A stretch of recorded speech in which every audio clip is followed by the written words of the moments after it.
Hey everybody, welcome back to the Passive Money Plan. Y'all know who we are. Alex over there, and I'm over here. But yeah, like we said in previous videos, we're gonna do it a little different here in 2025. What we're gonna do is, react to a lot of the things that's put out on the internet space. I mean, I know it's a lot of information coming from a lot of a lot of different directions, and just want to put context and make sure people are understanding what's actually being put out there. I know it's a lot of information. People telling you to save money, don't save money, invest, don't invest, stock market, not a stock market, buy a home, don't buy a home. So it's a lot of different things out here. And we try to make this to be the avenue or the platform that can break down what you're looking for. So if it's any videos that you see out there on the social media space, especially dealing with finance, please send them to the email address below, forward it to us, and then we'll do a reaction video for it. All that being said, Alex, what video you got for us today? This video is by Killer Mike. I haven't heard of this guy, so let's check it out. What advice, financial literacy advice, would you give to your 18-year-old self? Man, the same thing my grandparents tried to drill in me. It took me a while to get. I got mentors like you that drilling in me, and live at or below your means. If you're 18 years old and you make 2 grand a month, you can't afford a 2 grand apartment. So you and two of your cousins should get together and go in on that apartment together. You guys should take the extra money, put aside to a savings to buy an investment property together. Buy your very first duplex or quadplex together. We have to start taking seriously money very early. So at 18 years old, you're old enough to start saving. You just need to do it with a plan and do it with the focus of people. If I was 18 years old, I tell me, my cousin Jimmy, and my cousin Brian, let's get a place together. Let's buy an investment property. Let's get a quadruplex. We'll stay in 2 of them together. We'll rent out the other 2, and then we'll repeat process as we save money. That's it. That's it. Yeah. That was about as succinct. The guy's a genius. All right, Kirby. I got some things to say, but if you want to take the floor, I'll let you open it up. Now, for the people that don't know, before we edit it out, Alex called him Killer Frank. Of course, Alex don't know who he Oh is. man, why? Alex, Alex don't know. Alex Uh, don't know who Big Bird is on Sesame Street either. So y'all no, don't hold yeah. that again. Uh, but no, Alex. I mean, the concepts that he's saying, this is concepts that I talk about a lot. I'm gonna let you go first, and then I'll take it on the tail end. So what you got on it? So it kind of reminded me of when I first started out when I was 18. I really started going heavily into saving my money. I didn't know anything about investing at the time, but I knew to save my money. At that time, I guess you could say my form of investing was my like arbitrage business I was doing where I was buying and selling antiques because antiques was something that held value and I knew the community that, to get a quick sale if I needed to liquidate anything. But at that time, I was living at home. Um, some things had come up around when I had just turned 20. I had to move out, but I had some savings, and it reminded me of that because he had mentioned in the video, once you're 18, you're old enough to start saving. And, that statement is very true. You're given that ability, you're out in the real world or whatever in the workforce and you can get to it. So, I remember I was able to save up 10 grand by the time I was 19. So it's a good start. I mean, if you really dedicate yourself right out of high school, you can definitely do the things that he's talking about. Once I moved out, I was rooming with 3 people. So it was 4 of us splitting at the time, $750 rent, um, and plus utilities, food and stuff. The only thing I wish I had known of, and it just goes back to that saying what you always say, you don't know what you don't know, is I wish I had known about buying and living in multifamily properties. I didn't know that was a concept out there, and honestly, if I had the option to, go back to my 19, 20-year-old self, I would have bought that as my first property. I did end up buying a house, and I was still able to get into real estate, still saving and being frugal and investing. But that I think is an absolute cheat code for young adults that want to started into investing. Having the discipline to save their money, getting accustomed, I should say, to being comfortable living in situations that society doesn't that society tells you are uncomfortable, like rooming with people. Um, everyone wants to be independent, but when you're young, you have no responsibilities. You could take all the risk. You just gotta do something. And so if they room with people, save their money, buy that first multifamily property, say it's a duplex, maybe a quadplex is a little too expensive for them. Then even if they start with the duplex, I mean, they can just keep doing that over and over and over. And even if they still want to, I mean, let's say they're the only one too that's has that mindset. If they want to bring their roommates with them, they're already comfortable with rooming with people, bring their roommates to the duplex, rent out the rooms or whatever you want to call it. They're just sharing rent, plus have the other side rented out and just keep doing that over. That would amass to a large amount of wealth by the time they're 25, 30. Yeah, the thing that stood out to me the most in this video was the fact that he brought up a name. I don't know if really picture that. I think the name was Wanda. And this was information that his parents and his grandparents knew already. Um, it's tried and true over history. I mean, the information that you can go back to biblical times, reading the Bible, to now, it's still the same thing. So it's not, you don't have to do a new thing. You don't have to do a new flex. You don't have to slide up into crypto and do all these new exotic investments. The same thing that was good 2,000 years ago, 1,000 years ago, 500 years ago, 100 years ago, 50 years ago, today still works. It still works. And the key thing is living below your means. Everybody wonder how the Elon Musk, how the Jeff Bezos, how the Warren Buffetts of the world got to where they're at. No matter if they're making $10 an hour, they lived on $5 an hour. If they made $100 an hour, they lived on $50 an hour. Because you have to have the capital to invest.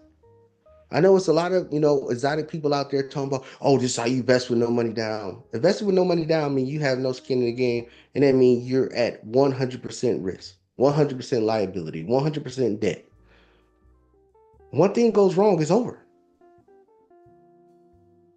The real truth of it is you have to live below your means. The second truth of it is, especially with the rate that the housing market is going now and the cost of houses, and then of course we know that the wages are not keeping up with the prices of homes. So especially for the younger generation, Alex, your generation and younger, for them to even move into or step into the home buying arena, they're going to need a partners. Married or not, they're still going to need a partner to get in there and combine incomes to even qualify for a mortgage. The same mortgage you can get for a 1 unit property or a single family property is the same mortgage you could do for a 4 unit property. The thing is, when you get a 4 unit or 3 unit or 2 unit, they can count the other units as income that comes to you also. So for the people that's out there that's thinking, oh, I'll never be able to own a house, you just got to go outside the box. You can't stay in this linear world and say, oh, when I'm 18, I got to move out the house and then I got to go rent and then stay broke. And then my rent got to be just less than what I make. And then I don't have any money left over and I just sit in the house and wait for the next paycheck. That's how you stay broke forever. You have to think outside the box to make it happen. So, Alex, like you did, okay, well, we got $700, $800 a month in rent. All right, so if we get three more people in here with me, so that's four people spreading, well, that's $200 a month. So that's better than each individual person paying that $700 a month. So that's what, that's $500, $600 a month you getting saved. That alone fully funds a Roth IRA in a year. That alone. But so let's just say you do that for 2 years and then you save your, five, everybody saved their five. So that's $2,000 a month. And then you do that for a year. That's what, $24,000? That's $24,000 in a year. That's a down payment on a fourplex. And then you can do like Killer Mike said, or you can do the same thing, get a fourplex or a duplex is 3-2 or 2-2, and then y'all still stay in that one and rent out the other unit. And then y'all save y'all money again, but now you have less cost to live You that $200 that each person was paying because you got the other 3 units rented out. You don't even have that $200. So that's $700 a month at each one. So 7, 14, 21, 28. So at the end of that, that's another what, $32,000. $32,000. You could rinse and repeat it and do it again. Then now two can stay here because I believe it was you and your girlfriend at the time, and then them and their girlfriend. So now that's 8 units that y'all receiving rent from, living free, and then y'all can rinse and repeat it and do it again and again and again. And then eventually, of course, you're gonna get your forever home. But why are you in your 20s? Why the hell are you worried about forever home? You can build something now that will pay you forever. And I'm not just talking to the 20-year-olds, the people in their 20s, the 30s, hell, even in the 40s. You can still do it. You can still reverse engineer and do it again. If you're broke and you stand in the house and you just sitting there looking like, man, I ain't got no money. I ain't got no money at the end of my month. Then why don't you reverse engineer it and go, all right, let me go get a duplex. Let me go sell this house. Or if you got a lot of equity in the house, you can rent it out and cash out refi or whatever, and go get a duplex. Y'all go live in a duplex on one side and then rent the other side out. Then after a year, you go rinse and repeat and do it again. And do it again and again and again. So there is no excuse. But the way these house prices are going now, the younger generations, Alex, they're not going to be able to afford a house. And if they don't think outside the box, nothing will come from it. It'll be a renter's nation. And then people like you who got all the rental properties, you're going to benefit from all these people that's renting. So for the viewers out there, I hope you're listening and thinking of another avenue to do it, because there is many ways to skin a cat. And independence, what's another 3 years of living with somebody? You've been living with somebody for the past 18. What's another 3? Make that sacrifice. And like you said, Alex, be comfortable being uncomfortable. You've been living with somebody for 18 years, so living with somebody now ain't going to make you uncomfortable. Now, I understand the people that's been 40 that's been living by themselves and then maybe bringing in a roommate. Maybe that's a little uncomfortable, but you still have to be comfortable being uncomfortable. That's where success is made from. Alex, you got anything else before we close it out? Yeah, I mean, I was just gonna go back onto his point where I think it might get missed in the video, but he didn't necessarily say, for the individual. He was talking about a family setting. You do this with your cousins, you do this with, whoever, but in a group setting. And I think that's one concept, as we've always talked about, that Americans don't grasp is Americans want to be independent. They want to move out on their own. They want to have their own freedom, their own this. But in a group setting, if you really put heads together, if you put finances together, it duplicates. And I mean, we've talked about this with like even having the right spouse. If you have the right spouse and you're living on one income, that means that whole other income is free for you to invest and grow.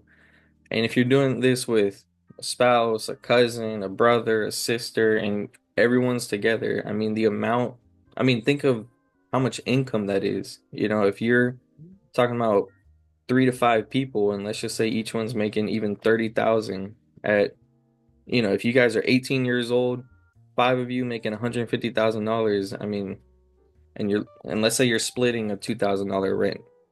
I mean, really, how much are you actually saving at that point? So there's a lot that can be done if people just work together and stay committed as a team effort. But I mean, it's called group economics.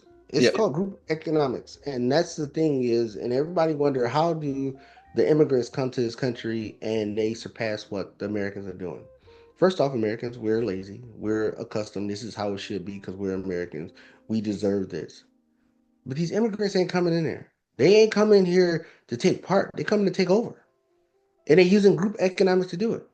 That's why when you see a house and you see 15 people in the house, that's 15 incomes that's coming in that same house. To go buy another house, to buy another house, to buy another house, to buy another house, or buy a business, to buy a business, to buy a business, and keep on growing. As soon as we smell 17, the only thing we doing is drinking about 18 and move out of the house. I mean, I wish my mom was here right now, but that was the one thing that I always said. People was like, oh, I turned 17 because I graduated high school when I was 17. Oh, I know you can't wait to move out the house. I said, you kidding me? I said, bills is real. I don't want no part of that. I'm trying to sit up in here. I'm trying to sit in like a tick. You hear me? I ain't trying to. I hope she forget I'm here, so I can just keep on just People paying me no mind not to pay no bills. But everybody's in a rush to be grown. Then they be grown and they realize being grown ain't the life to live. Yeah. But that's the key element of it. But no, I would never in a rush to go no anywhere. Shoot, mind paying the bills? I could just sit here. I ain't gotta pay nothing. That's the kind of life for me. So don't be in a rush. Don't like Alex always tell you, don't be in a rush to die. Don't be in a rush to die. Yeah. Because trust me, it's coming. I ain't in a rush to get there. Yeah. That's it, guys. If you have any questions, let us know down below. Don't forget to send us any content you want us to maybe react to. It could be anything, a video, it could be a X post. I was gonna say tweet, but probably don't call it that anymore. Anything, guys. Don't forget to like the video, share, subscribe. We'll see you guys on the next one.